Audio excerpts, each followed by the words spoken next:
And we're back here once again with another episode of the MSK Show. And this is going to be episode 456. So I hope you guys had a great day and I hope you guys have a great rest of your week that is ahead of you. And in this episode of the MSK Show, later on, after we have our usual guy bro conversations that you guys all know and love, we will be doing a comic book review on Batman issue 4. This is the fourth issue in the Matt Fraction Batman current ongoing series from DC Comics. So I know you guys are probably wondering, hey, MSK, what has been happening to the comic book reviews? Well, me and Laps are still going to be doing comic book reviews. We were going to do one last week, but I may have accidentally spilled Gatorade in my gaming PC. So that may have put a wrench in that specific day.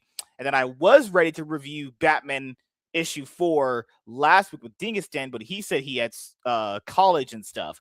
What he really meant was he's secretly clavicular and he secretly mogs women and actually bangs them every single day. That's what he actually really meant, honestly.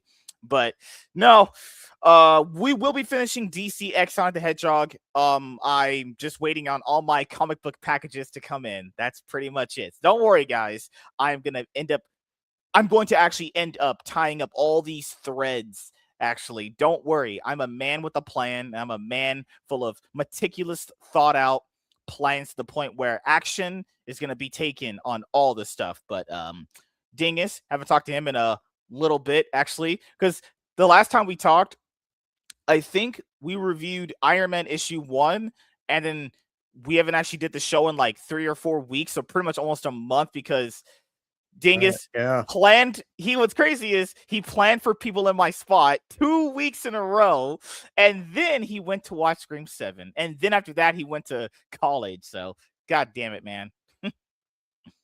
What happened? Things keep on happening. Yeah. Good lord. So what's going on with you, man? How's life been? I'm glad to finally have a chill week after a very busy week of quote unquote college work and exams and stuff. I have been I just today finished, I don't have it right beside me, but I just finished reading through Project Hail Mary. I've like barely read any comics this last week because I've been reading through Project Hail Mary, which is amazing. It's a fantastic book. And I'm very excited for the movie, which I'm going to go see tomorrow. Okay. Yeah, because that's the one with Ryan Gosling, right? Yeah. Yeah. Yep. I mean, I don't know, because for me, if I know a movie's based off a book, I actually do try to at least like read like the Cliff Notes version of the book and try to understand what's the general premise of what the book is before I go and see the movie. Because I hate after the fact knowing what they changed in the movie from the book, because then, I feel like knowing what's in the book could help your mind understand what is changed in the movie better, honestly, than kind of retroactively knowing what's inside of it. So, I'm probably at this point gonna make sure I at least do my due diligence enough to understand, like, okay, movie's coming out based off a book. Let's see what this book is actually about. Let's kind of read the Cliff Notes version of it, because, like, or what about Dune? Do you actually like Dune? I do actually really like both the new movies and the book, yes. Okay, because I know there was some discussion on Twitter yesterday about like the changes the movies have made from the books. Is there like massive changes, or is it like a few things here and there? So there is definitely some changes they made. Other than one big thing that the second movie didn't do. Well, here's the thing, is the second movie made the war seem like it only took like the matter of like what, months maybe at most. The events in the book took a matter of years.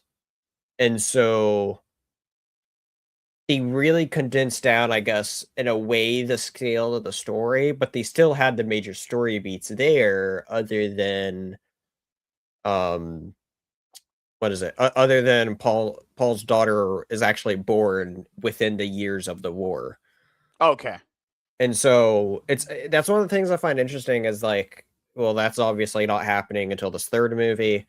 They changed like some other things near the end too, but I think those changes were more of like to better set up it being the trilogy since they knew Mhm, the Messiah was coming.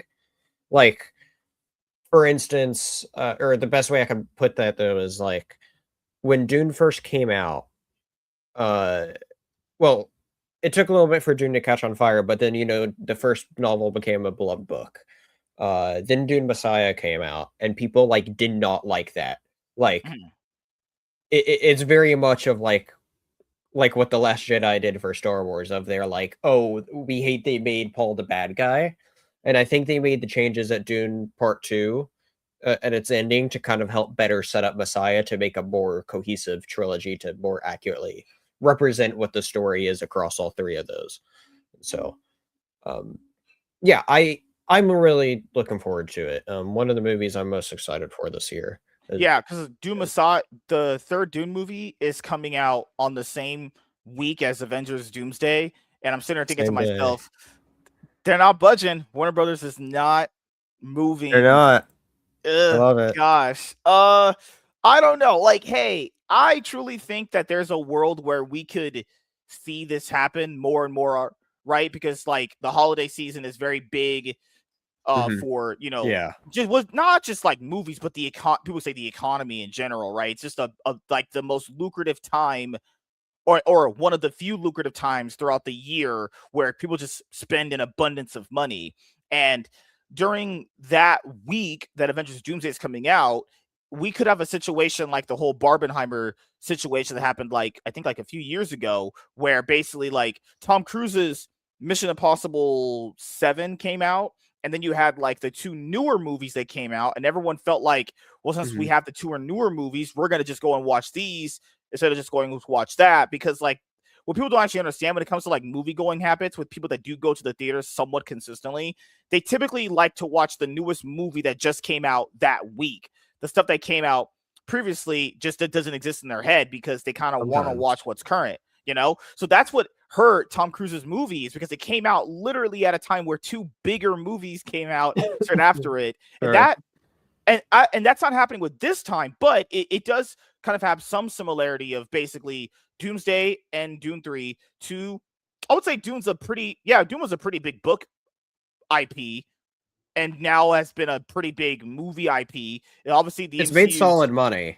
Like, for yeah. sci-fi franchises, which generally has a hard time getting mass appeal, I think it's made solid money. Mhm. So because I'm thinking like how much money have they invested into this Dune Messiah movie? Because that's what the third one is called, Dune A Messiah, lot. right? Good Well, lord. actually, that's something interesting is they're calling the third movie just Dune Part 3, even though what they're Ooh. adapting is the book Dune Messiah. Yeah, because Dune Part 3, yeah, they've not moved the release date as far as I know. It's still Well, there. what's great about it is that they have reserved all the IMAX screens.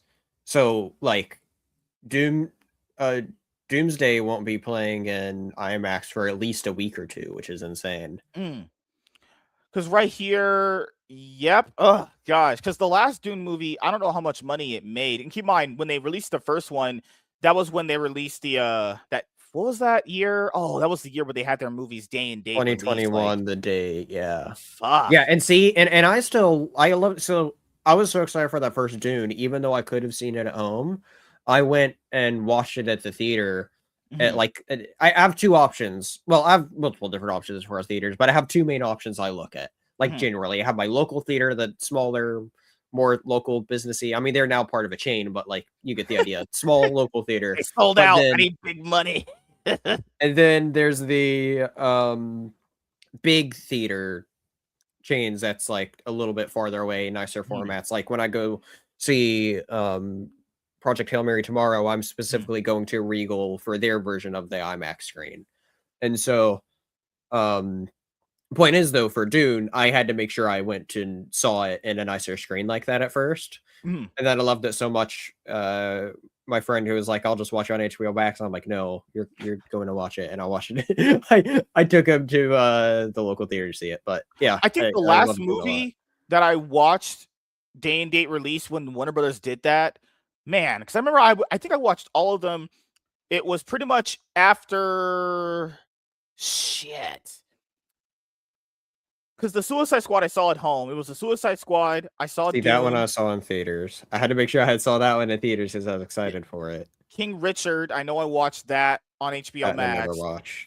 Yeah, I think I watched. Yeah, I watched like some at the theaters, and then I watched like some at home because at that point in the year I got really busy, so I couldn't make it to the theater at that point. I mean, it seemed like Godzilla vs Kong was like the one that you had to go see in a theater. I went to saw that in theater. I actually saw it in theaters. Yeah, that one I actually got to see. I somehow got a preview screener link to that movie, so I watched it like the day before I went to go see it with my friends, and then I saw it again, and it just. I don't know. It's one of those. I love that movie genuinely. Like I think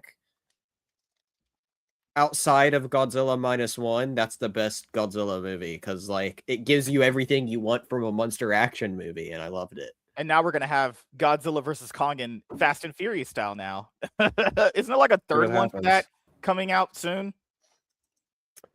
Yeah, next year I believe.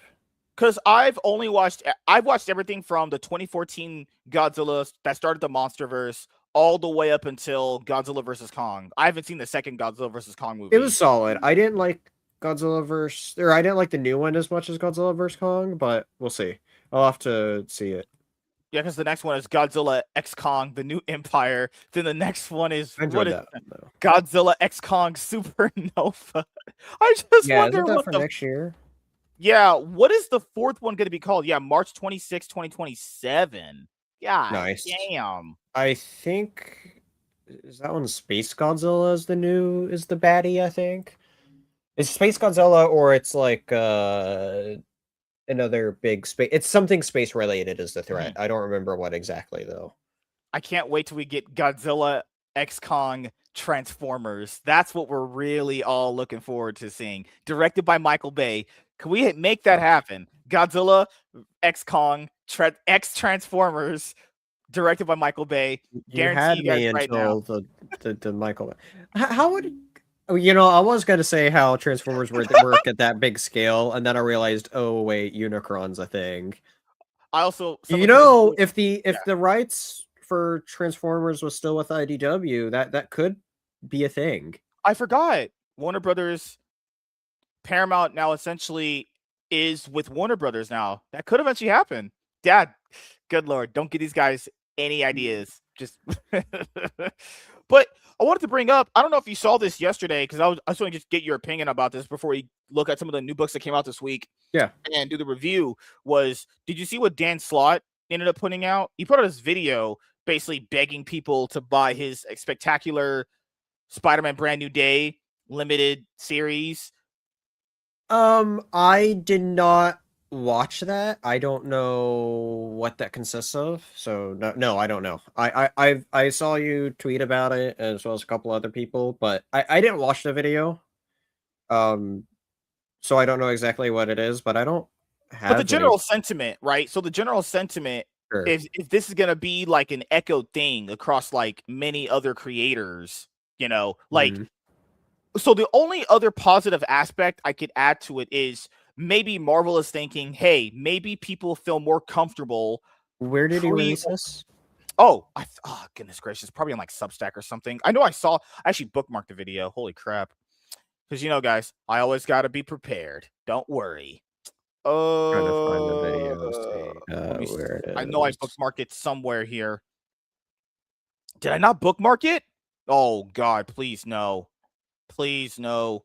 Was it scrubbed? Was it scrubbed from the internet? No, it's the internet. Nothing's ever scrubbed. And Slott, Spider-Man. But I think one of the things that I could offer as somewhat positive is maybe Marvel is thinking, hey, maybe people would be more willing to pre-order a book before its final cutoff if they can kind of put a face to it. Because like this new age of like people you grew up with, they more like support something if they can kind of match the person they like with the product though. That's the only other possible way I could think. I do think I've been thinking about this a little bit like over the last week where I feel like the comic book industry is really flawed with its ordering system, you know, Oh yeah. of how new books are putting out.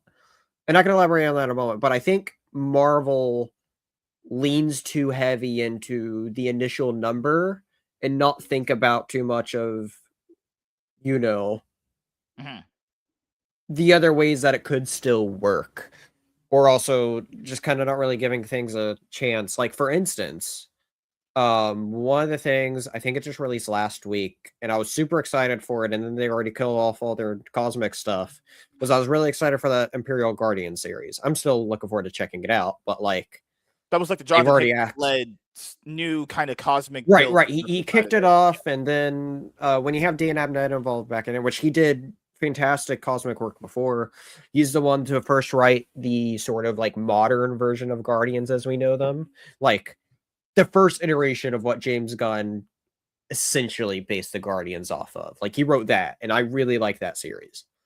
And so I was really looking forward to that because I'm like, oh, him doing their cool like ragtag team space group and like Cosmic Ghost Rider's there, who's such a cool character in my opinion, and having some other cool characters there, and like Hawk is there, and so like it was like right up my alley. And then like before it's even out, they're like, oh, this thing that we announced wasn't ongoing, and even then, like it's getting worse now too. Of like we talk about these 10-issue series, and now it's starting to turn into 5-issue series, and not even giving them a chance at all.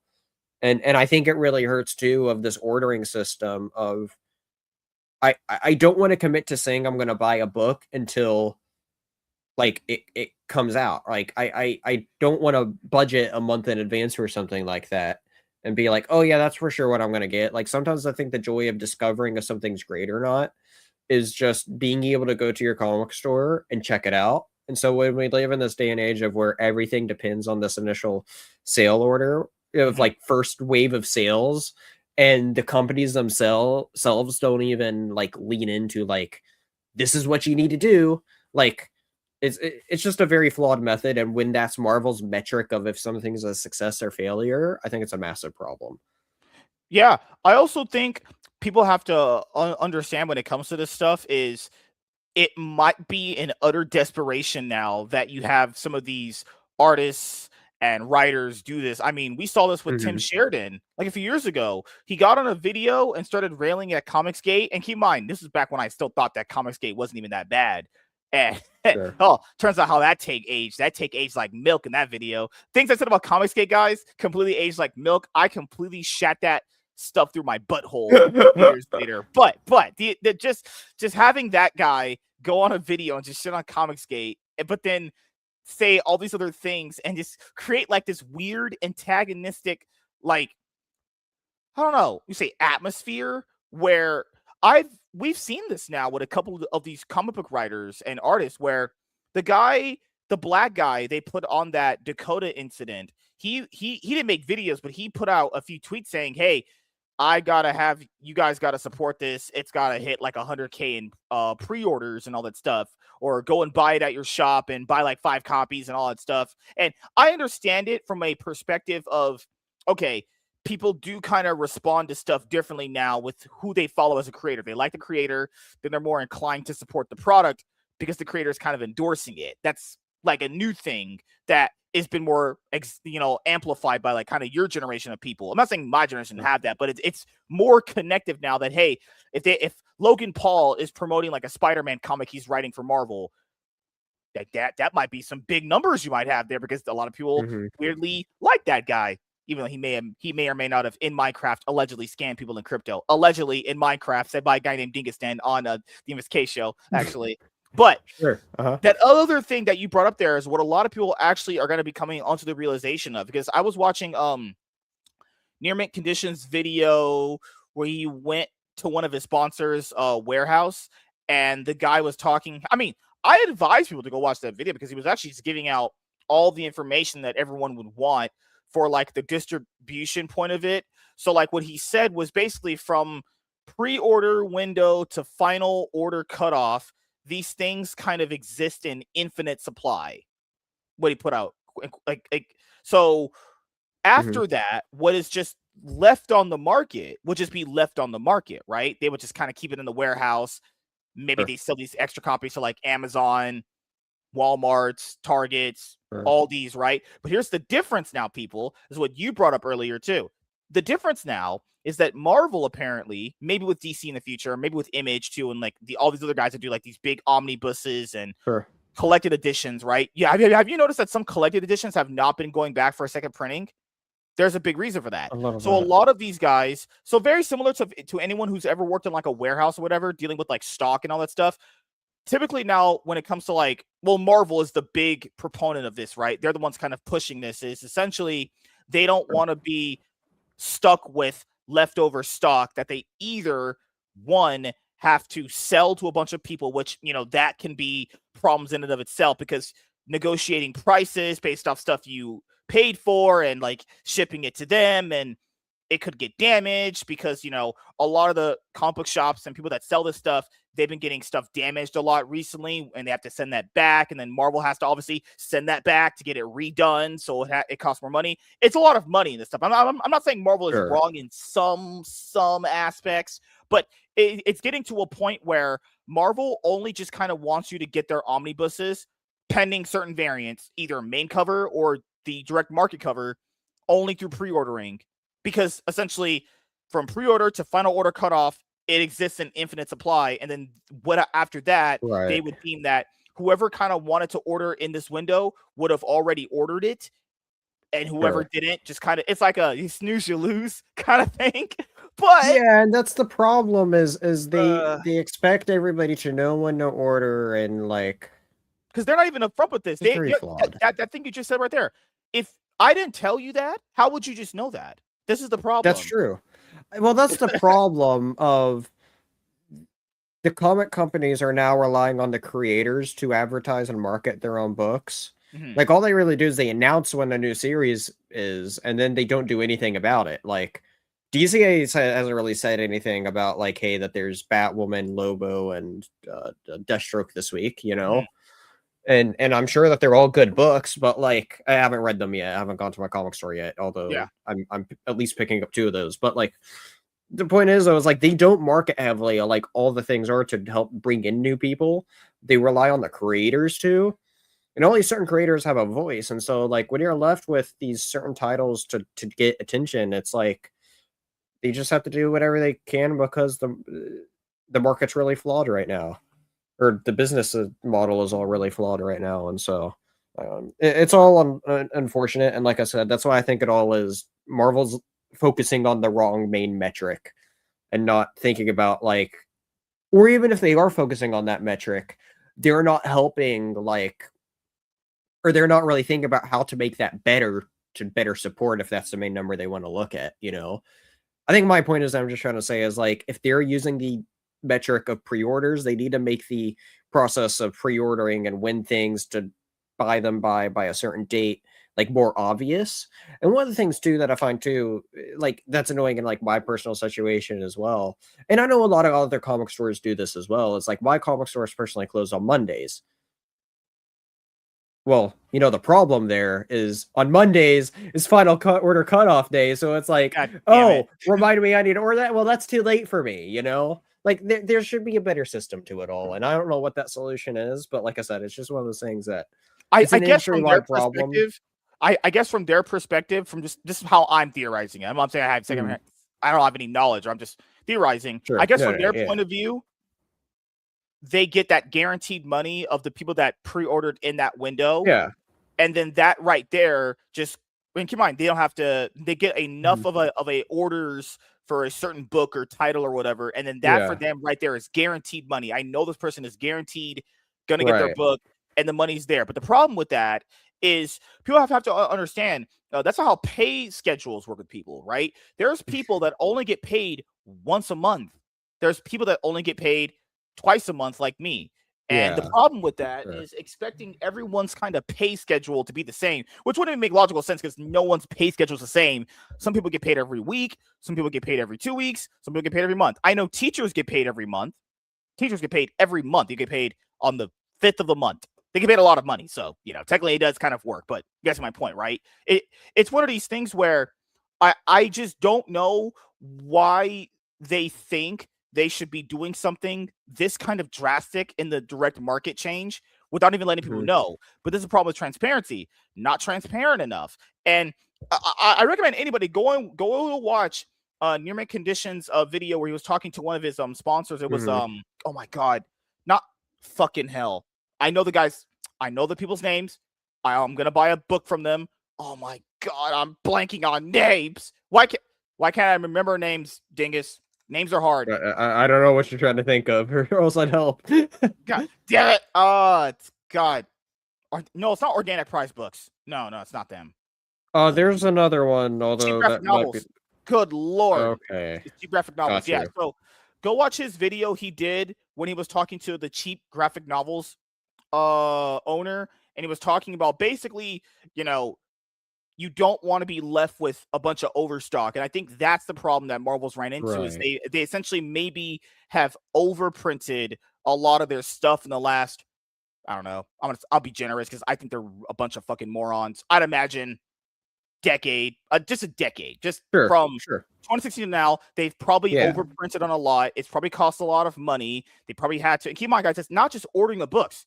People factor in, these things are damaged sometimes when they come in. He even mentioned in that guy's video, he even mentioned the guy who runs the warehouse even said, I have to send stuff back because it gets damaged. Mike Barron's Nexus Omnibus.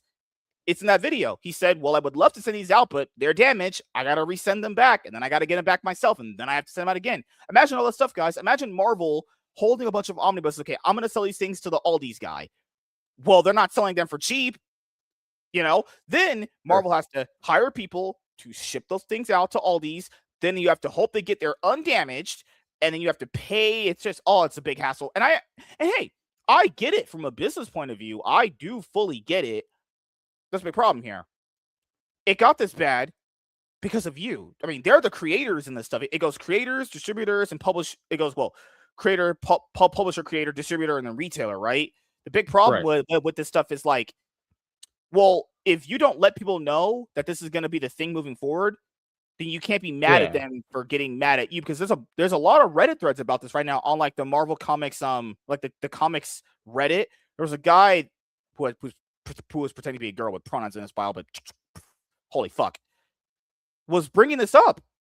And then people were like, but you should have just pre-ordered, bro. What if I didn't know that? That's not going to be something you just know. That's the thing, is Marvel isn't clear about when you need to pre-order things by, and that's the problem. It's like you have to look at third-party sites to know these exact things, but for your average comic nerd, let's say, like, how are they supposed to know that, And that's ultimately, I think, a huge problem. Oh God, it's just the direct market is just, oh my God, it's a mess. I think it's also like, here's the other problem too that I have with pre-ordering as well and whatnot is, I don't necessarily have a bunch of money to spend on pre-orders of like, say, trades like you do, right? And so it's like, dingus, I do OnlyFans. That's what I do. See, maybe that's what I need to do. That's what I need to start doing. But point is, though, if you miss out something on it first, it doesn't mean that somebody doesn't also want it. I think there's also needs to figure out, like, some sort of availability of something after the fact. Like, I'm really annoyed that, like, I don't know how the hell this happened, but you know how they have the Epic collection of, like, aliens that they've been doing? I think there's 3 volumes of it right now. Yeah. I have the first one. You can buy the third one easily. Guess which one you can't get easily? The second one. It's like, what the hell? I want that, though. And it's like, I don't know. It's just so annoying. Yeah. The thing with Marvel that people need to understand is, okay, so I'll use an omnibus that I actually pre-ordered. It was the one that I knew was guaranteed going to sell out and go back for a reprint. And they're going to charge a lot of more money for it. It was the X-Men Blue and Gold edition. It was basically the Jim Lee, Chris Claremont's X-Men #1, highest selling comic book of all time, as you guys know the story. So that was in an omnibus, right? That they came out with called X-Men Blue and Gold. Yeah, that was the only omnibus I ever pre-ordered, because I was like, I'm pretty sure that's going to sell out. And usually most things X-Men related that I think are going to be selling out, I'll kind of, at least, like, when I'll get paid that week, I'll buy it on PayPal paying for. That one sold out within, like, I think the guy said it sold out before it even got to where he could list any in his like store that were extra. And the thing is, people go, well, why didn't they just order more books if they know it was going to be sold out? That's another thing. Nothing actually going on. You don't know that. I could, in my mind, guess that X-Men Blue and Gold Edition was going to sell out, and most people would probably tell you yes, but keep in mind, you honestly don't know. I could, so let's say I'm a person who orders this stuff, and Dingus goes, hey, MSK, can you, order X amount of books for my omnibus coming out? And I'm like, Dingus, you're writing a Squirrel Girl. I don't know if people are going to be buying this, but okay, all right. But the thing is, a bunch of things always happen like this, where you could essentially overbuy on a lot of these books, and then they don't sell, because what that guy also said in his video was you need, because another thing when you have a warehouse, guys, because I kind of have a warehouse-ish thing at my job, you need space for this stuff. You actually need space. You're not, just want to put out here, you're not putting brand new omnibuses people pre-ordered on the ground. If someone sees you do that, you'd be out of business on the street looking like radio. No one's going to want that, right? You have to have space for all this stuff. And basically the retailers don't want to be stuck with overstock. Marvel doesn't want to be stuck with overstock. So now you're just playing this guessing game of how much of this stuff you need to order. Like that, like those alien books you're talking about. A lot of people want those. Yeah. Problem is, they're kind of out of print, and people, well, how often does Marvel do reprints?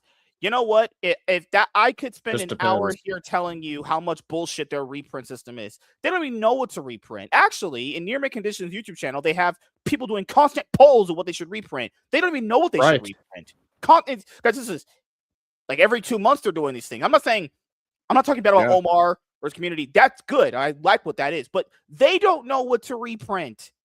They're reprinting books that aren't even out of print. Guys, they're about to reprint. Do you know what the King in Black? No, not me. I'm not the King in Black. I'm the King in White. You know that story where Noel comes out and it's the King in Black event? Yeah. Marvel's going to reprint that. Yeah. Why? I guarantee you right now, you could find the King in Black on like thrift books. I feel like I've been able to find that easier. Yeah. They're also going to but they also announced they're going to reprint X-Men Age of Apocalypse. That's a good one. That's a great one. That's been out of print for a while, and I was looking at that, and I was like, I want to get that. I really do want to get that ASAP.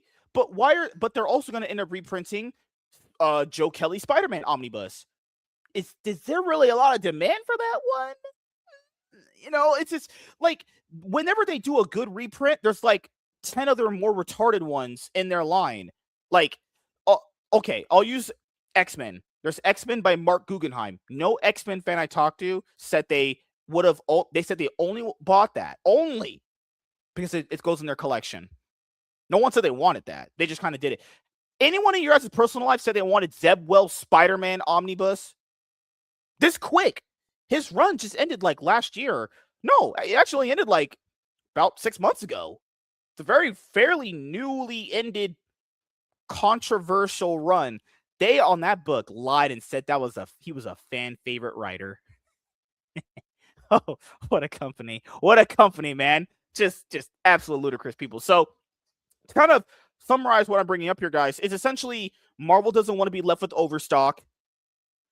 They feel like they get enough of what they can kind of gauge what people want out of a certain omnibus by pre-orders. But the problem with that when it comes to fans is, well, just because I couldn't pre-order the book doesn't mean I don't want it. I imagine people wanted the X-Men Blue and Gold omnibus. What if they just didn't have the money at that moment to get it, though? People say, well, you can just pre-order it. Yes, but what if I don't have the money right then to do it? Like, guys, I want you to understand, people have families. Your kids can't eat omnibuses, sadly, right? You actually have bills. That's crazy thing called, light, electricity, internet, food. You kind of need to eat. I can't eat my books. I can't, sadly. That Batman Adventures animated series omnibus, I can't just turn that into like a steak and some mashed potatoes. If I could, I would. But I can't do that, obviously. Darn, that's not how it works. Because and then we're getting this thing of like, well, after that, well, as what Dingus said, well, did Marvel let people know about this? No. Even if I wanted to pre-order a book, if you didn't tell me that there's an infinite supply of these books between pre-order and final Well, that's order the thing. cutoff, If they then don't tell you that there's a limited number, how am I supposed to know to be like, oh, I need to make sure I buy this book in an omnibus? Okay, well, I don't know. like if they so like I didn't know this Age of Apocalypse reprint was coming until like just after it came out or something.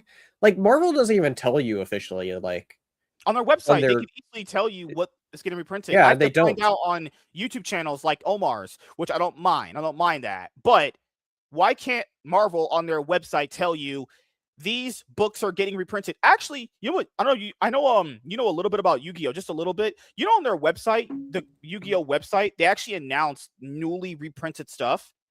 They'll, like if someone wants a card reprinted that's expensive, they'll announce a reprint set on their website, and then that card that people wanted to get reprinted, they announce that card that's going to be in that reprint set. Why doesn't Marvel announce the reprints on their website? Hey, they know we want Uncanny X-Men Volume 1. It's the Chris Claremont Giant Size X-Men start. I'm not reading that shit digitally. I need to read that epicness paper. I need to have my hands on them paper. I would love to be able to get more of that stuff physically, but like I said, I think it's also part of a see, like this is another messed up version of it too. Of we talk about all these print sales, but then they don't talk about the fact of like there's a bunch of people that buy the stuff digitally. Like this is one of those things that's like midnight or before, whenever they come available when you pre-order it, it's like, hey, like you can read the stuff sooner than going in person. And like there's the Steve who I do the comic den with, like he's a digital reader, and I don't think they account for those sales either is a big part of this as well, which is another flawed part of it. It was crazy. I found that video. Good Lord. I'm going to have to. Good Lord. Okay, this is on Facebook. I don't know if you have Facebook. I'm going to have you play this because my computer is completely ass. I'm on my backup one because my other one is damaged. Yeah. Okay. So you don't have to join the group. The link is just going to present you that minute video. Sure. Good Lord. Right. So you could share your screen and audio. Yes. We'll react to it. Because I watched it yesterday, but, watching it again, I don't really care. Like, one sec here. Because if I share a video on this computer, I'm going to throw it at the wall. Not kidding. I hate this thing. Luckily, I'll have my new computer soon, and then I'll be watching, not porn on it, guys, because I'm not a degenerate. At all. Were you getting too excited, and that's why you No. Things happened. Things happen, such as you getting too excited? No. Oh my god. Everyone tried scrubbing the video. Guys, it's the internet. Nothing's scrubbed here, you morons. No, but just want to let you guys know, if there's omnibuses you want from Marvel now, or ones that you feel like are going to sell out and not be on the direct market with like a reprint anytime soon, like the J. Scott Campbell MJ variant for the Spider-Man Brand New Day Volume 2, I should have pre-ordered that. I literally should have. But you know what happened, guys? You know what happened? I forgot. Because, I don't know, I don't just live and breathe, sleep comic books. There's times where you just forget. And now it's out of, well, it's not really out of, well, yeah, it's out of print. It's essentially out of print because it costs $200 literally just for that cover. And I'd rather just buy the regular cover if I'm going to do that, But I wanted my boobies cover, because I like women. Well, why is when you're not, okay. It's going to be really small because Facebook is stupid, but... That's fine. I don't care. That's good. Okay. Dingus, if you want out, just blink 3 times very fast. Don't pay attention to this Cloud Chaser. He's a Cloud Chaser. Good Lord, man. I can't find...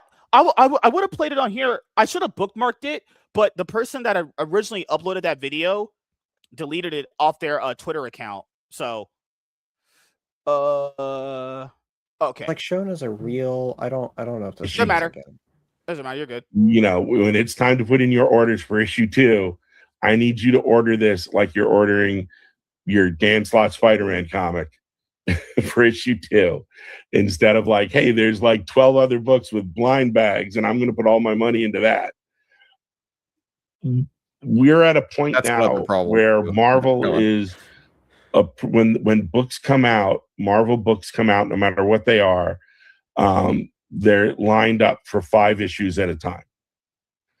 And what that means is if you don't support the issue 2s and 3s, these books will go away by issue 5. If you are a All right, I think it's just sleeping. But I mean, the logic there makes sense. But I think it's just like I said, it's a big problem of them just not This is conveying terrible. I'm what you saying need to do. that's bad. Keep in mind, this guy has done some really disgusting, shady shit throughout his career. But my minus that. I'm not focusing on that. I'm focusing on this. What he just said there. Okay, he literally said if they don't order enough of issues like 3, 4, 5, 6, 7, and yeah, 6, 7, obviously, haha, good joke. It dies. Sure. Come on, guys. Also, the key context to this, he's writing a Spider-Man book. In your mind, you probably think it's Spider-Man. It probably should just sell because of Spider-Man. That's bad. It's bad that a Spider-Man book just can't sell because of Spider-Man. That should be like the norm for characters. Well, it doesn't help when there's also like how many Spider-Man miniseries are there going, you know? Like there's a lot. Like arguably, I think you know, people complain about DC having so much Batman related stuff, but like what Marvel's doing with all the Spider-Man stuff, especially over the summer, is arguably even worse, you know? Not only that, it's like split into a bunch of miniseries too. It's like, guys, Marvel actually has a comic called Death Spiral. Okay, that's 2 on the nose, Marvel. Please stop. There's a book called Death Spiral. Okay, like your company isn't in a death spiral with your relaunches and fucking ending at number 10s and relaunching again. All right, but no, because I'll cover that video a little bit more with Jared on Friday. But I wanted to get that out there as a sentiment that I was thinking about his video is if a book with just Spider-Man isn't selling or can't sell just off Spider-Man alone, that is not good, guys. That is bad. That means if Spider-Man just isn't selling because of Spider-Man, Marvel is really fucking up somewhere. You know, not just fucking up just on Spider-Man. X-Men really hasn't had any meaningful traction in a while. If you look at those ICV2 charts, it's just not really moved the needle anywhere. They had another relaunch on X-Men. What was it called? Shadows of War? The one that they just had. Something like that. I don't remember what's called. Yeah, they just had another one before that called From the Asshole a Butt Plug, which is what I called it. Because that's kind of what it was. The ashes, yeah. Yeah, like, anybody care about that? Yeah, move the needle? No? Well, see, that's the thing is, like, they put out all these new miniseries, and I did a review. I picked up one of them, of the new X-Men stuff, and that was, Cyclops issue 1. I did a video of it, over it, and I was like, I didn't dig it. I didn't really like it. Oh my god. Now, I will say, not that a lot of people are buying this one, although it may have sold okay, is the X-Men annual that they just put out that like Ryan Stegman's like the main creative on. Ooh. That one was actually a really good read, but that's like the only thing I've actually read and a bit of X-Men for those. Okay, let me. Good lord, Sweet Baby Ink Detection Volume 2. I have to join that group. That's hilarious. That's a hilarious name right there. That is funny. Let me make sure to bookmark this because I gotta bookmark these videos because I'll lose them. I need to make sure my. Well, my it also MSK helps file. if you don't spill Gatorade on your computer. Yeah. You know, ding is. Oh, okay. Just rub it in my face. Obviously, just bend me over and fuck me with a dildo. Obviously, which is what I already did to myself after I did that. But it's okay. It's okay, guys. I have the tools to cope with whatever life throws at me. All I gotta know is how does that even happen? Like, why do you even have it? I don't even have drinks in this area. It was a mistake.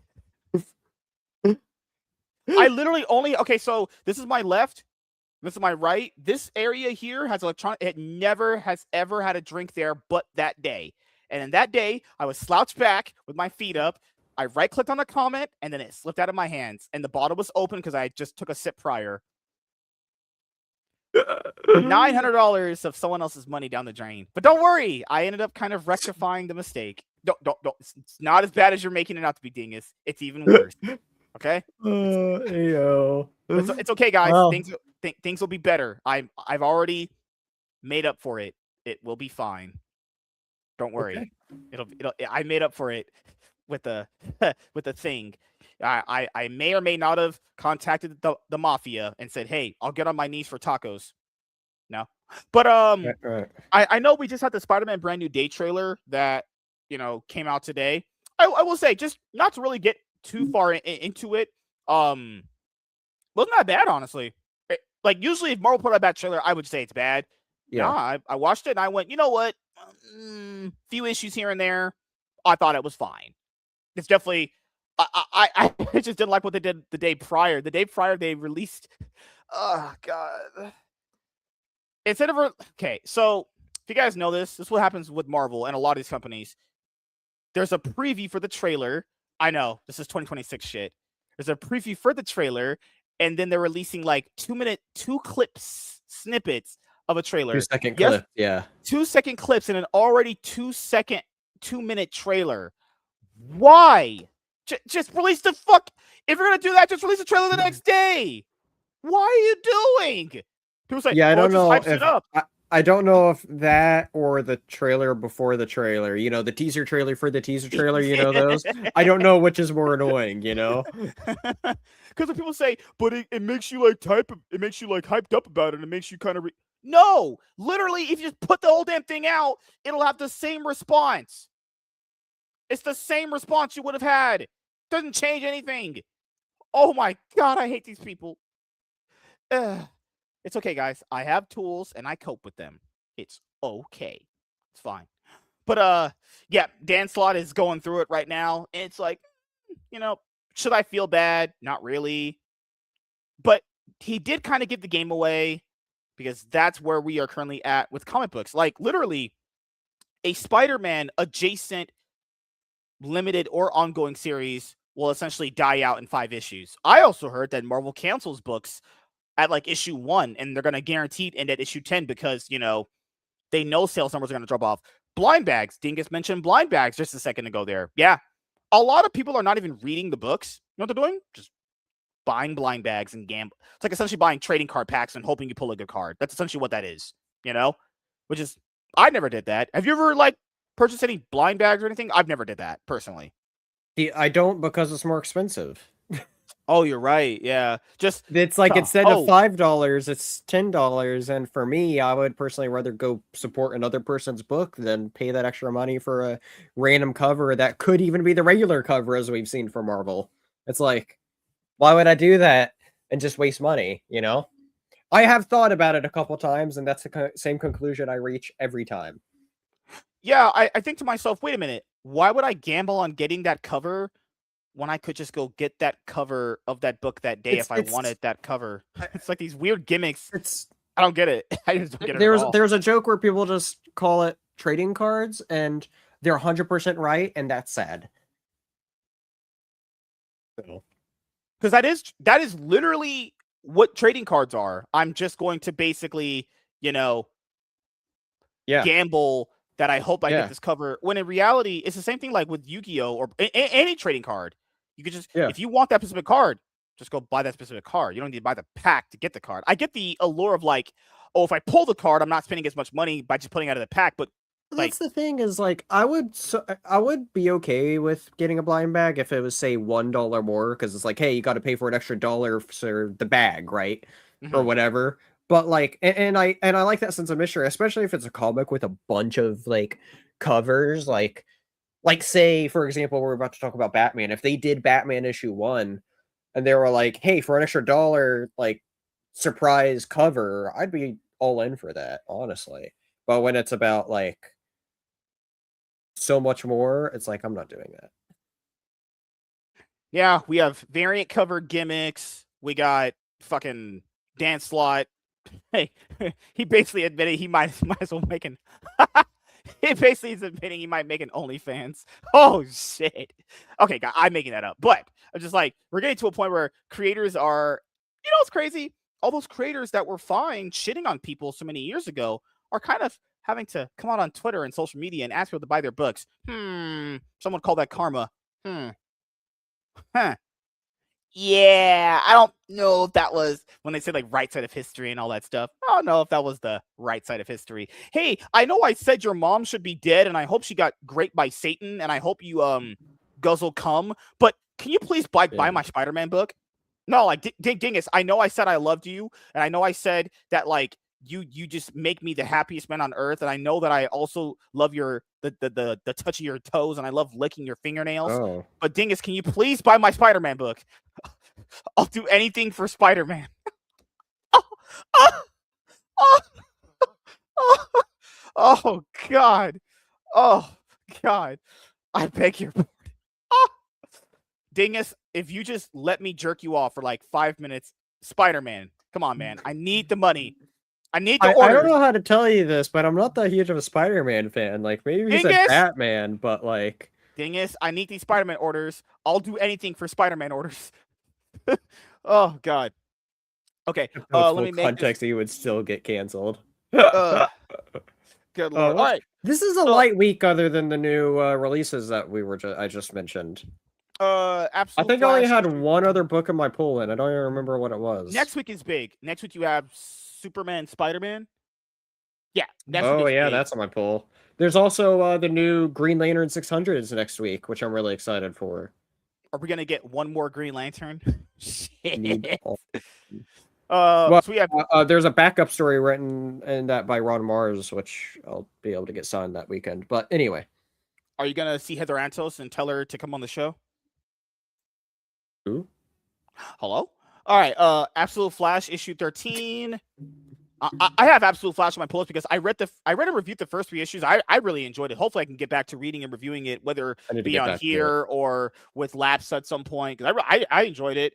I did get Ultimate Wolverine issue 15 because I did read some of these and I really enjoyed them. So I'm just gonna finish it. What's the last issue of that? Is it 16? 16. Yeah, it's done after the last issue.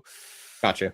Captain America Battle Beast 8. Battle Beast. I forgot about that. That's the other book that's in my pool. Is the first arc of the new arc. Yeah, Battle Beast is excellent. Oh yeah, there's the new Titans. That could be interesting. Yeah, so this is just not called Titans anymore. It's just called New Titans. I mean, Tom Taylor, he has people that'll buy his books. I'm all in for a new... Well, it's not Tom Taylor. It's not Tom Taylor anymore? Who's on this? No, he's been off of it for a little bit. But Oh, Tate Bromble. Yeah, I'm not opposed to a new Titans team.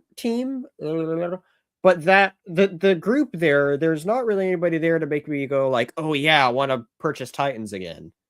Or check out Titans. Because Roy, or you have Arsenal, Beast Boy, Cyborg, okay, Donna, see, like this isn't like okay, like look at who's actually on the cover. Like this is how they're showing this off. Is like on that cover there, it's like those characters aren't huge characters to like be like, oh yay, new Titans, you know? Like I see what they're doing with the cover and I don't mind it, but if you're gonna, show them off, I'm just not the designs down here are let me put it this way: is new Titans I think is a cool idea, but the new lineup doesn't get me excited for it like it should. Let's put it that way. Okay, that's fine. G.I. Joe issue 20. That's that I'm pulling. Let's see what else is here. Yeah, the DC Next Level books. Lobo issue 1, Batman issue 1. Batwoman. We know Dingus loves Tom King, so he's going to be buying Wonder Woman 31. That's what a crazy statement. Deathstroke, I'm very excited for. Deathstroke, yeah. So I got all 3 of these. Who knows? We'll have a chance to read them here. Superman Limited. Obviously, I bought this. Even though Dan Salt's a weirdo. What else? Last issue of Planet She-Hulk gone too far. Oh, sorry. Century I'm looking forward to, but I don't know if I'll get it. Is Planet She-Hulk really going to end at 5 issues? I think they gutted all the cosmic stuff at 5 because She-Hulk was announced at 10, and then they gutted that to 5. Oh my god. It's rough. What else? Yeah, Marvel is going through it right now. To be fair, all self-inflicted too. Let's see. White Sky. I literally forgot to add this to my pull list when I bought my stuff on mycomicshop.com today. So I'll buy it next time I get paid. Actually, let me make sure I take it off there. Hopefully it doesn't sell out by then. Dork is really good. It's fantastic. Let me add that. People have been. Let me add that in because I totally forgot about some of these second and third printings. Have you ever read Dingus I Hate Fairyland? Black People. Have you ever read I Hate Fairyland? Check that out at all. That sounds like something for nerds. It's by Scotty Young. I read the first arc of it. It's really good. Actually, I did a video over it. But That Dork gave me a very similar vibe to that. I loved that first issue. Okay. I added both Dork and Bleeding Hearts to my pull list. I know Bleeding Hearts issue 2 came out last week, so I hope that's good. Let me see, because I want to add it so I don't forget. Because I know people were talking about that, and I was like, that should be getting it, because I know Image announced that they were getting reprints very quickly because they like sold out. That's what it's insane. Stores want that. They'd rather have no books than overstock. That's the way that I was put it from people that I've talked to. You'd rather have nothing left over than a bunch of leftovers, because having a bunch of leftovers is considerably. It's like, what do you do with them? That's yeah. Oh God. Okay, so I'll get issue 1, and is there my comic shop doesn't have any. It's only on issue 1 right now. Okay, I'll issue 2 came out last week, I think. Let's see. Series. Yeah, last week for issue 2. Yeah. Okay, so if we like review and read it here, if I like it, then I'll just keep getting it. I would so be down to review that if you wanted to. I loved it. So Flash Rebirth with creepy van driver and Jeff Johns. Crazy. Or he became a Comicsgate moron or lunatic. Good lord. Wasn't that Elseworlds Batman Omnibus coming out this week? Yeah, Elseworlds Batman Omnibus. Right. Not a lot of stuff that's coming out this week. Not a lot. Yeah, it's actually a light week. Only one Batman Omni. Well, Marvel has. I actually bought the first Road to Onslaught Omnibus, so I'll get this at some point. That could be good, but like I said, I just don't always have the money to drop on a omnibus. Just gotta get it, man. Just OnlyFans bundles. Right, that's honestly the answer. The second volume for Ultimate Spider-Man, if you want to get that Epic Collection, came out this week. Elseworlds Batman Omnibus. What is it supposed to be, though? I don't. Who was writing it? Doug Manek. Blah blah blah blah. I don't know what this was supposed to be based off of. I legit don't know, honestly. Well, they say what it all collects there at the end, and a lot of those are thicker issues. Gotham by Gaslight, which was the first ever Elseworlds story. Holy cow! Oh, see, I've read a bit of I see. Too. I understand. This is an Elseworlds Batman Omnibus collecting Elseworld Batman's all in. Okay. Yeah. Now I understand. Good lord, Dingus! I can't read. That's why I didn't understand anything. We knew that. I was just helping you. Trying. Oh God. Oh good lord. There's Baby Garfield. That's obviously what you wanted. Baby Garfield. God. That's Dingus, obviously what you need. Dingus, we are not 6 years old. If you're it has a 4.2 rating. There's grown adults that actually read that. My life will never be the same. Feline fanatics. Those are furries. Those are weird people, guys. Hold on. Yeah. Okay, this one's cute. This one's cute. I like that one. That one's adorable. That's adorable. That is actually a better cover than the base. This one, I don't. This one is all right, but no, they should have let off with cover B. Cover B looks way better. Cover B is actually pretty solid. I won't lie. There's reviews. Garfield Year 1. That's funny. WZ has a very important fun fact there. Yeah, this is a lie. This is an actual lie.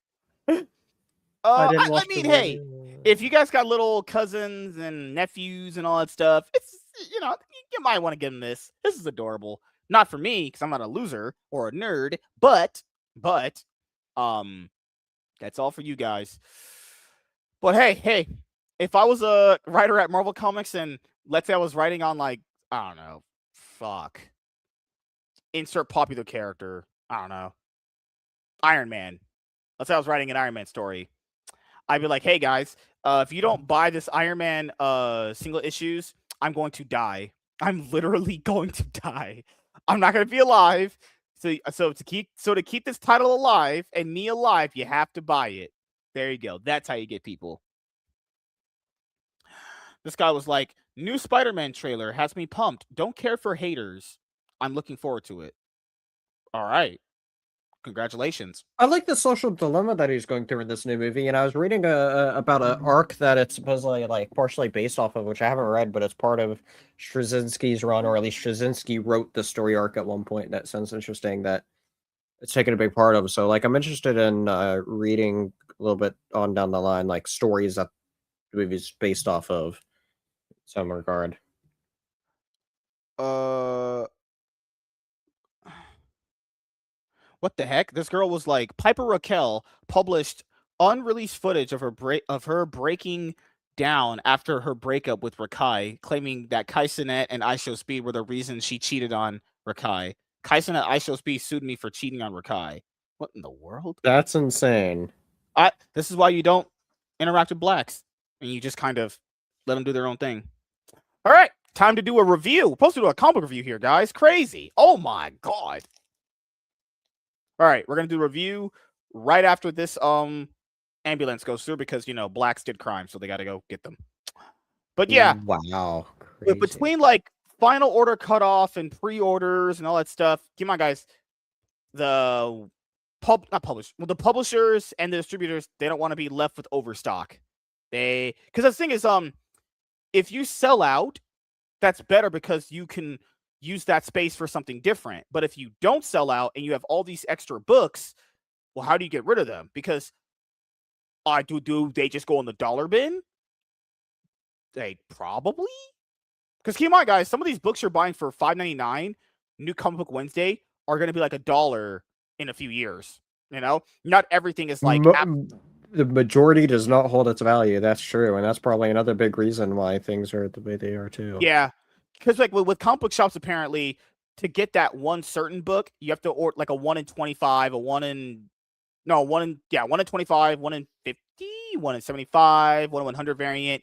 Got to order like a lot of another book to get that one variant. It's like, oh my god, I feel like Dingus will throw a smoke bomb at any moment and disappear like Batman.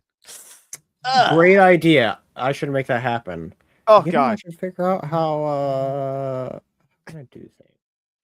I don't think you should be. WZ, he's a person where he likes to make chaos and then he laughs at me about it. That's what he does. All right, let's have some fun here. Hey everyone, I am MSK and I'm black and good looking. All right. Jokes aside, we're gonna do fun, quality content here. Dingus, are you ready for quality? Yeah, totally quality. Yeah, let's do this, guys. Woohoo!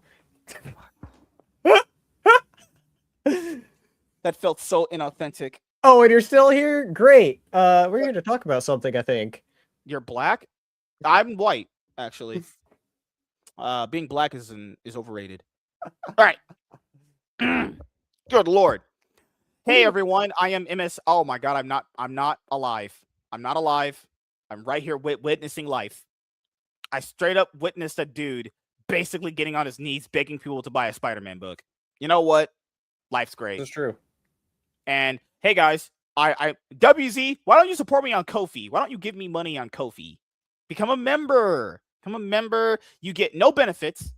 So that's out there, but you do get the privilege of supporting me. That's the best way I can sell it. You're supporting a black creator who's doing it and is making it big, who's going through the trenches, Yeah, and the trenches. The trenches are deep.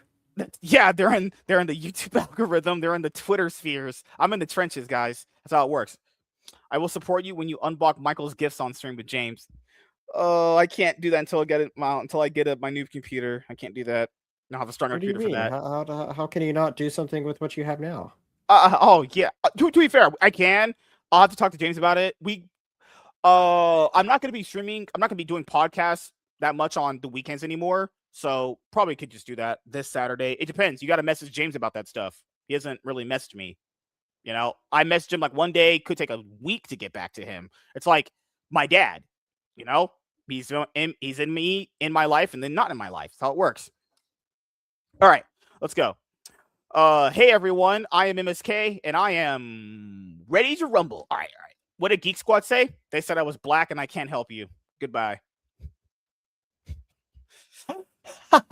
Oh, he's in you? No, I did not say. Oh my god, that's so gay. All right, fuck me.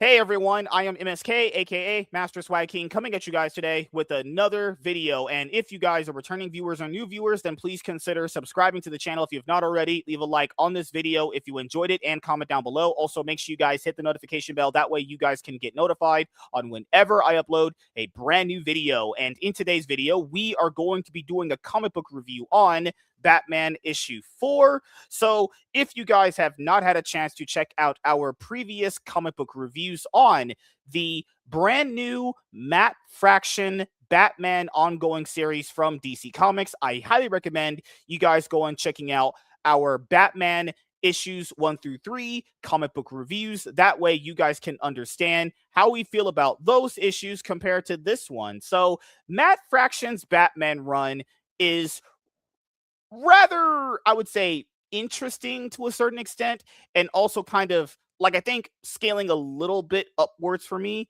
right? So like issue 1, I thought it was all right, because like for me and issue 1.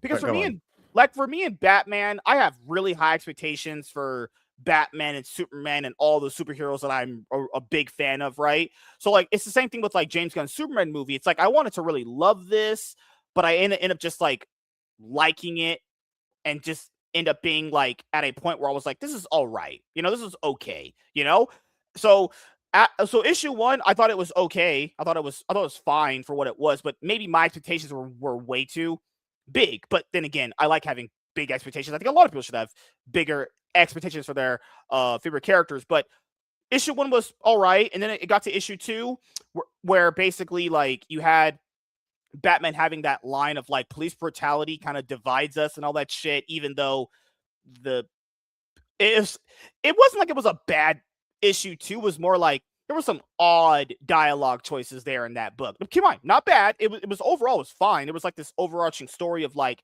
Batman teaching was Tim? Yeah, it was Tim how to like drive so he could drive the Batmobile if he ever got in trouble.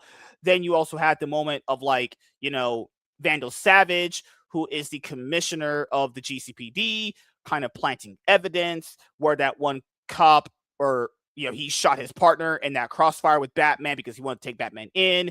Then you had a situation in that book where Matt Fraction's weird writing was kind of like positioning the criminals to be as good guys. And it's like, oh my God, good Lord. But to be fair, keep in mind, in a lot of these situations when it comes to crime and all this stuff, a lot of people are going to have like various different perspectives on how all that stuff is supposed to go.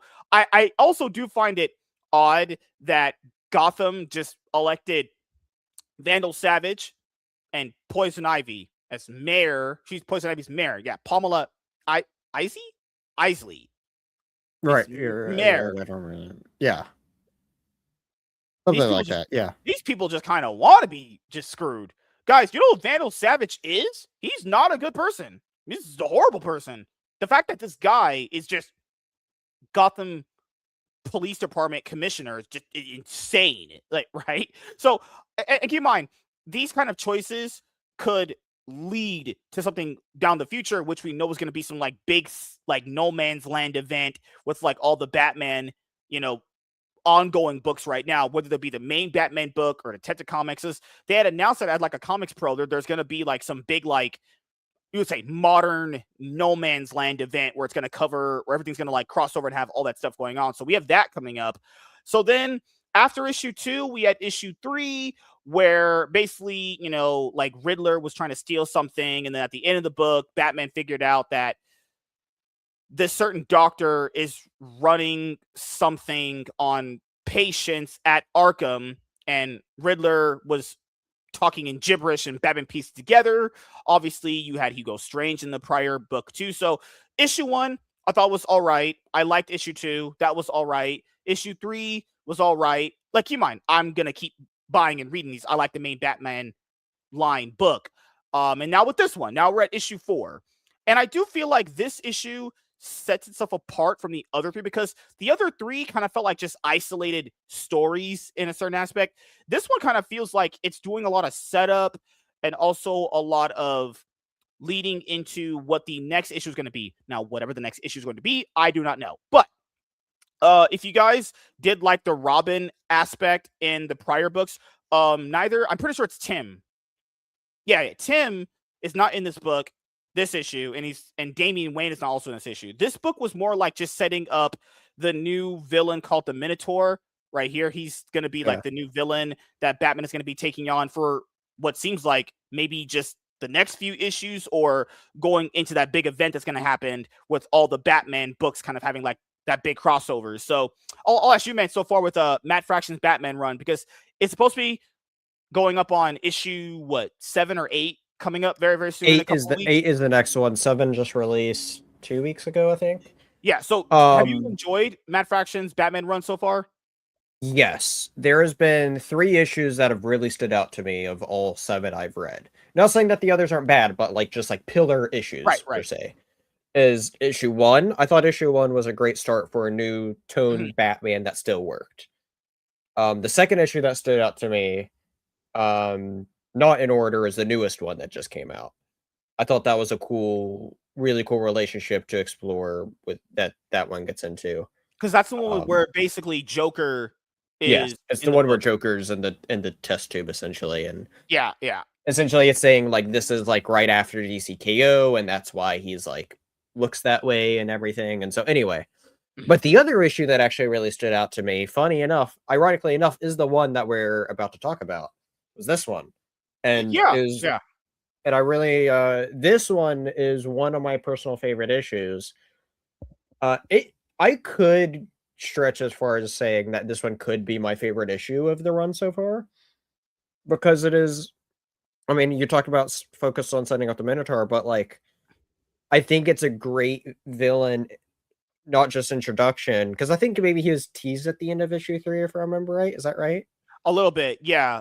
Yeah, like he was teased a little bit, but like this is our first proper look at him, and I thought it was a great setup for this brand new villain.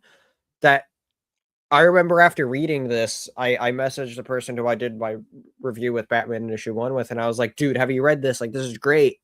And like, I thought it was a really awesome setup, and it left me excited for more Batman. Also, I will say, Jorge Jimenez on the book great art. Been very, very good. His art is truly amazing.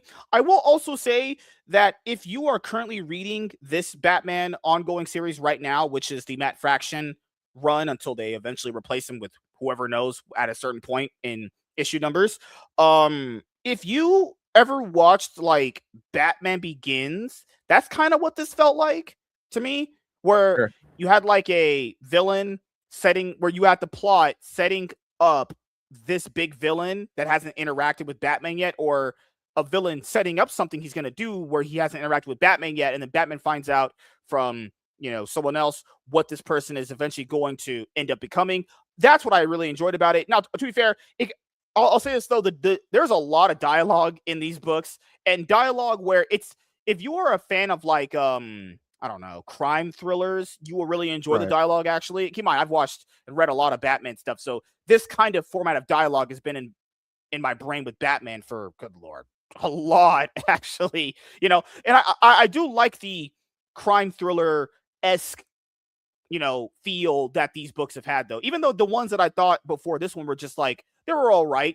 They were okay. This one I felt like really stood out because I feel like it really set a tone for where the series was going, right? Because you had the first issue, which was basically Batman kind of having a epiphany about how he thinks about his villains and what could happen on certain things. Second issue was about potentially how the criminals and police have interactions with each other and how Batman kind of feels about that. Then you have the third book where you have Batman kind of going around and thinking, okay, what's been happening with this doctor when that was set up in issue 1. And now you have this where, now, because at the end of that issue, he was like, wait a minute, she's been kind of working on patience with what she was saying in issue 3. And now you have this. So book opens up with, I would say a loading, always got them in the loading docks.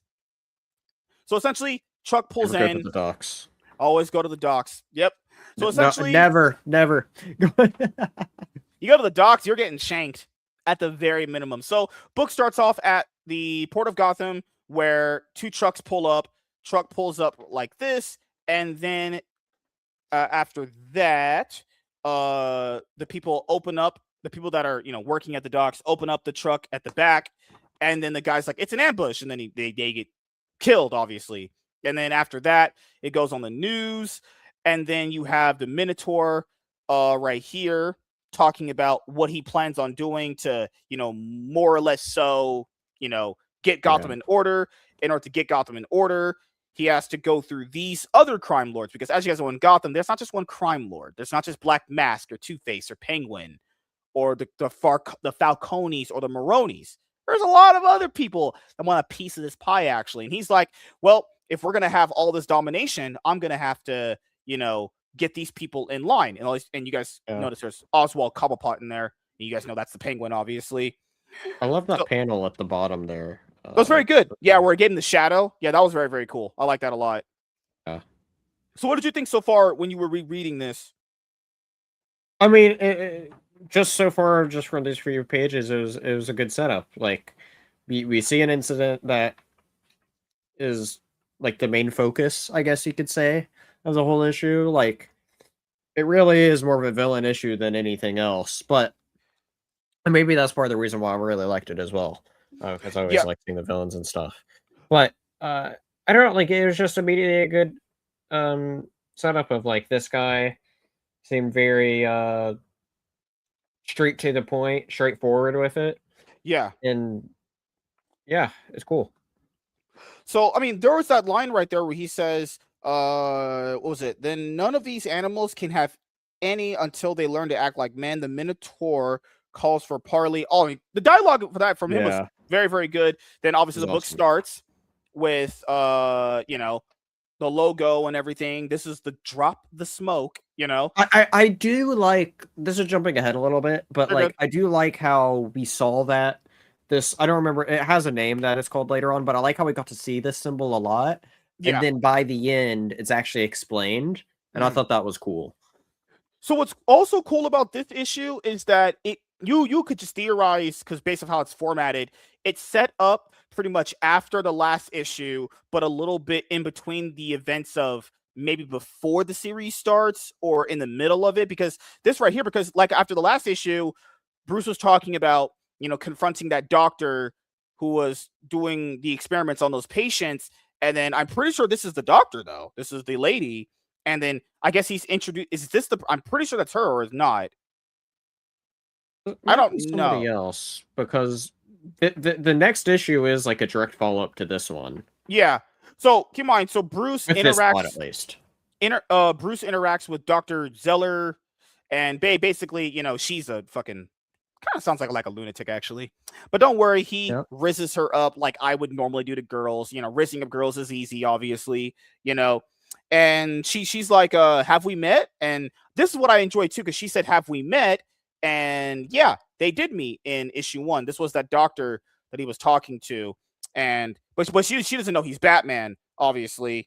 So then he's like, well, I'll pick you up at this time. And the people are like, well, you have a date with Bruce Wayne, but, he's only going to be talking to her to get information out of her because, Bruce can get information that Batman can't, and vice versa. So then after that, the only boring part of the issue was this moment right here. That one black kid that had that that saw what Vandal Savage was doing in the previous issue where he was trying to set up Batman with that fake evidence. Because of a very big key thing in the last, it was like issue 3, was the one black guy that got shot by his partner. Vandal Savage went in the hospital room and he was like, you're going to lie to them or there's going to be some consequences. And he was, threatening to kill him. That was actually really, really cool. And then this kid right here saw what Vandal did and he contacted this other like newspaper guy. This was a little bit of setup stuff. I mean, I didn't really care for that part of the book, but I like the world building of it though. Like in these couple pages is what I appreciated most. Like, sure. Is it the thing to care about the least for overall of this whole book? Absolutely. But I appreciate the little bit of world building, and perhaps it helps build up something a bit more later on. So then right here, we get to Anarchy. If you guys remember who Anarchy is, if you played Arkham Origins, you guys remember like Anarchy was the guy that set up a bunch of bombs around Gotham for you to take down. Yeah, Anarchy is in the book now. What's crazy is I will say this. I like the different approach that Matt Fraction is taking to a lot of the Batman's Rogues galleries, like utilizing some of them in more different, not say different, but using them in other ways that I'm not normally used to, because Sure. you could use them normally like they are always used, but I like the way that they're sure. used so far. So basically Anarchy is doing something, and then Batman obviously is going to end up apprehending him. The note That's right a there, great page. I thought that was. I really enjoyed it. awesome That was page. really good. Yeah. So Corey then, does great art on this whole thing. oh my god, this is really good. Yeah, look at it. Batman throws that guy at the fucking brick wall. Good lord. No, he's not dead, guys. He's just paralyzed from the waist down. Good lord. So the He's note only says, gonna wish he's dead. the note says, friends of yours seem pretty stupid. And that's kind of most of the goons in Gotham. They seem pretty stupid. So, Anarchy sees that. Generally, criminals aren't smart. But anyway.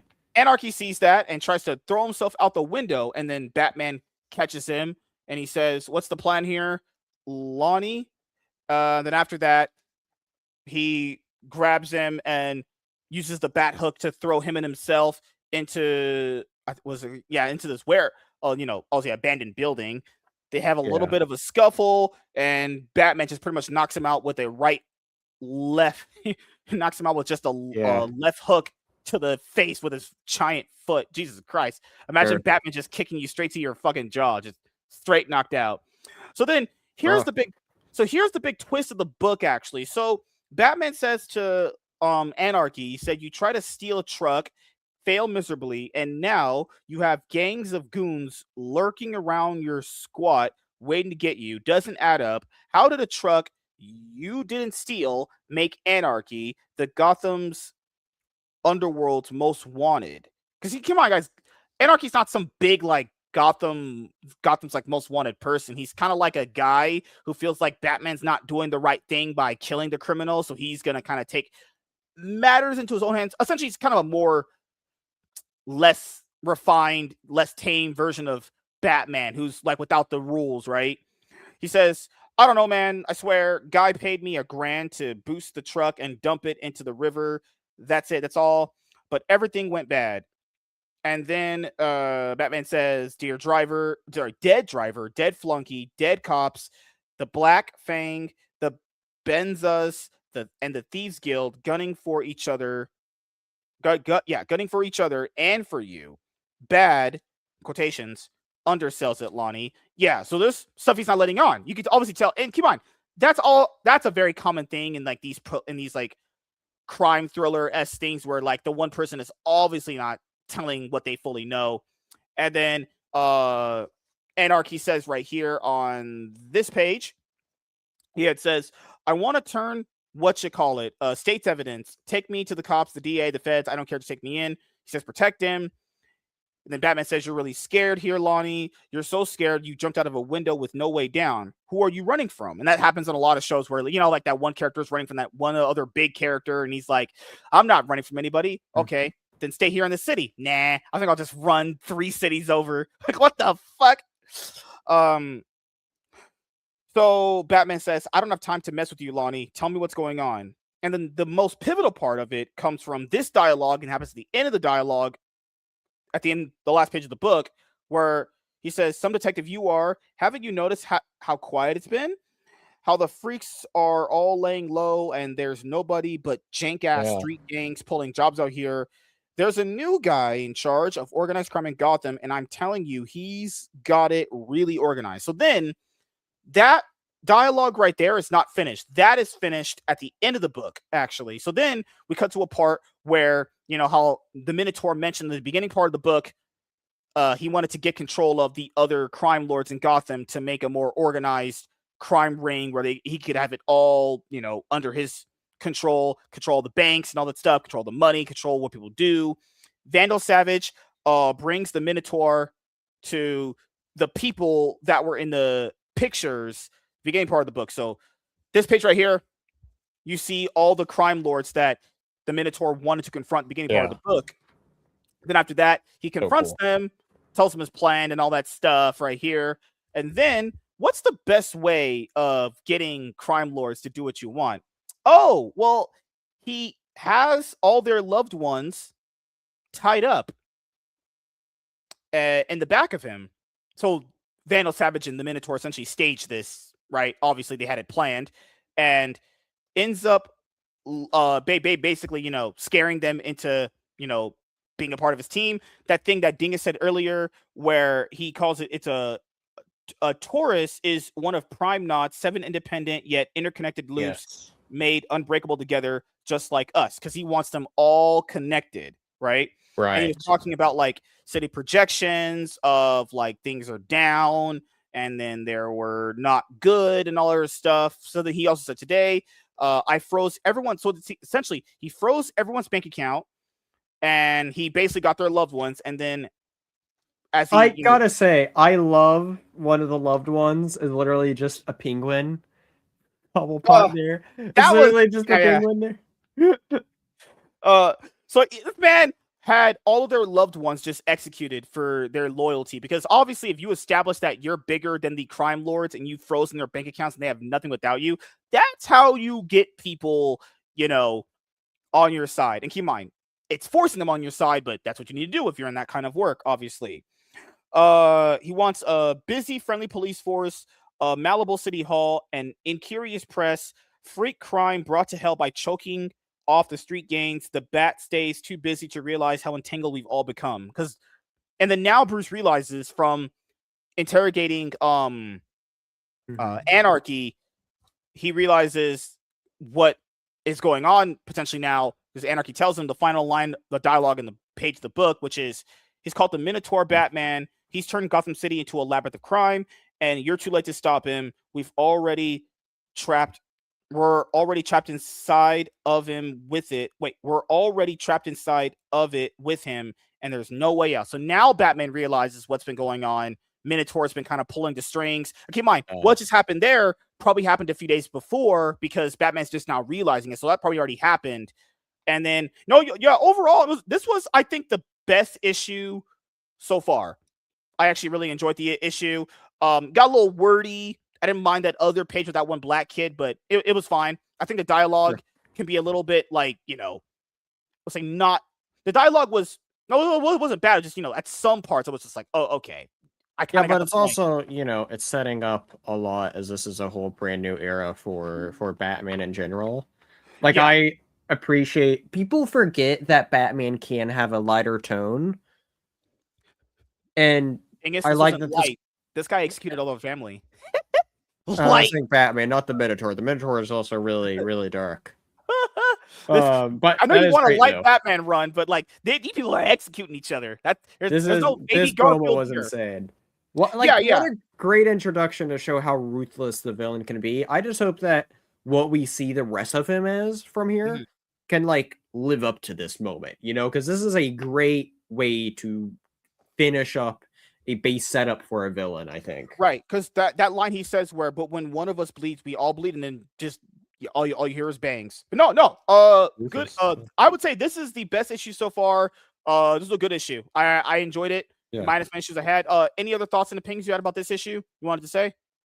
I gotta say, Minotaur is set up to be such a, I think, interesting villain. I really hope that they play into the long term of being able to explore him.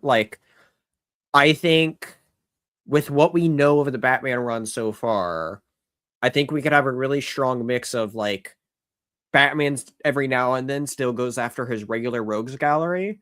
But then there is this other plot of hey, he's slowly dealing with these other crime families, He's dealing with these other 6 sides, and then he realizes, oh, it all leads to the Minotaur, and he realizes one massive scheme. I'm excited to see where it all goes, and I just hope it gets played into long form. I don't want the Minotaur to be out by issue 12. I want it to be a thing for a while. No, he's gonna evolve into the Centaur. He evolves into a Centaur. That's how it works.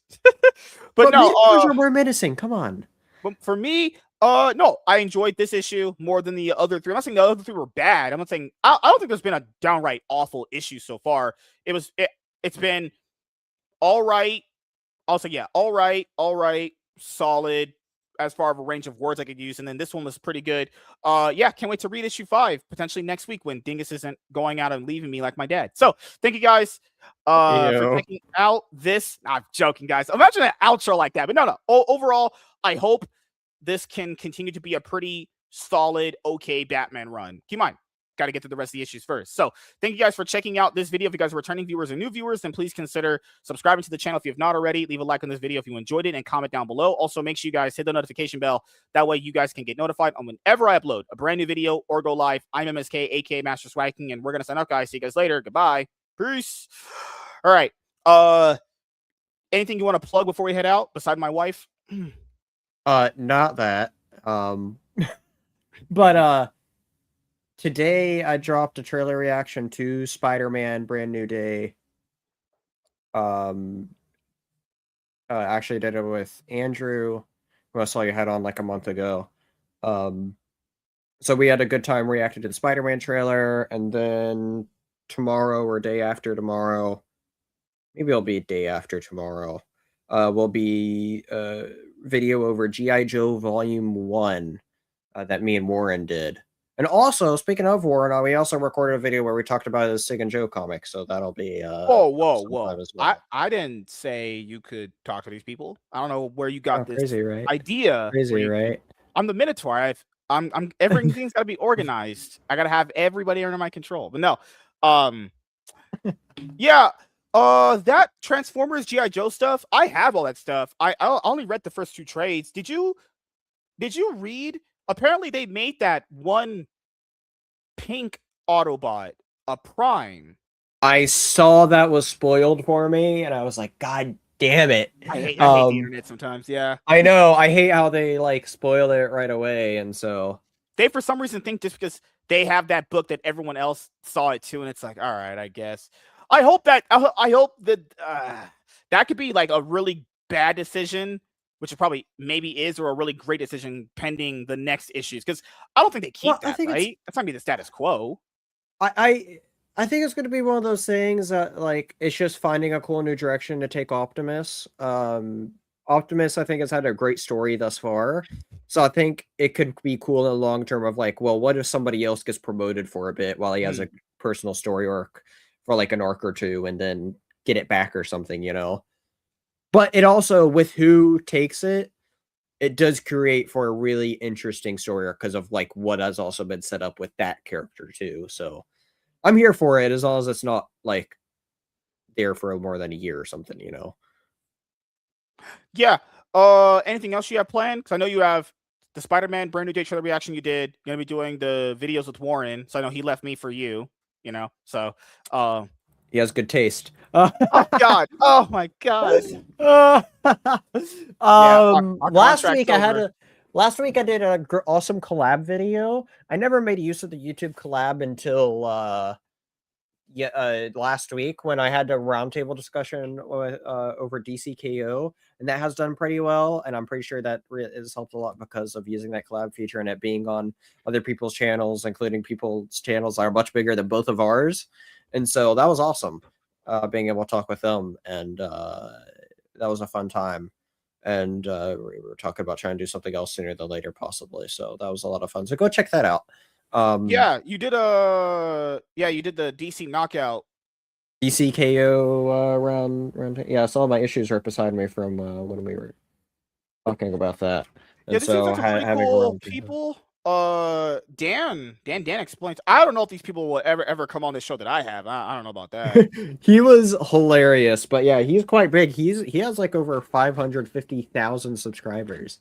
Good Lord, insane. That's actually insane. You know, he makes hard at work at doing shorts edited videos, and I'm like, you know what, that's the way to do it. So good for him. Who's the other guy? What's his name? Blue. Oh my God, Blue something. So his comic book podcast is actually called the Bada Boom Podcast. Bada Boom. Really? Bada Bing, Bada Boom. Really? Bada Boom. And really? That's his comic stuff, but yeah. He hasn't live streamed in 2 years. Holy shit. Yeah, he just does pre-recorded videos now. Yeah. I think that's honestly typically better for the YouTube algorithm, but yeah. I still like doing my live shows every now and then, but I purposely try to mix in doing recorded content so it's not all just live stuff, you know? And I think it helps sometimes too. Like speaking of live stuff, before the Cape, we'll be back to talk about the next 2 episodes of Smallville Season 2, where we're officially past the halfway point. I think it's episodes 13 and 14 of season 2. I don't know what the titles are, but that is this week. All right. Also, here I have one last thing to plug, you're and then good. I'll shut up. Also check out my Twitch where I did a big gaming stream today. Possible I'll be back on there tonight, depending on how I feel here shortly after I get something to eat. Oh yeah, just rubbing gaming in my face that I can't do it right now because I'm immobile. It's okay. Hey, if you can't do it, come watch me suck at games. I don't suck. I just get frustrated. Two things can be true at the same time. But anyway, tomorrow is the release of the game Crimson Desert that I'm really excited for. So I'm hoping that turns out to be a really fun game. And so check that out, which I will definitely be streaming that after me and Warren record tomorrow. All right. As you guys know, hopefully we have the show at 7 p.m. PST. If not, then we have the show right here for you guys. But Nate said he's not going to make it. So what I'm going to end up doing is hopefully the person that was supposed to be our guest is going to come through. Don't worry, guys. I have the tools to cope with whatever life throws at me. It's fine. Everything is great, peachy, and awesome. Peachy. Oh, God. But don't worry. I'm going to be doing some collabs with, Sydney Sweeney, Ana de Armas, the usual. I'll have Tom Holland on the show for a conversation. I'll get to pick his brains. I'll be like, hey, why do you only date black girls in your Spider-Man movies? Just things like that. You got to just start off with the heavy-hitting questions. That's the most important thing to ask, right? Sure. Yes. You should also be asking, hey, if you retire from being Spider-Man, do I just take your place? Are you flexible? Just depends. All right, so hopefully we get to do this next week. We'll be doing I guess Batman issue 5 until I get some of my newer stuff in. But yeah, thank you guys for checking out this episode of the MSK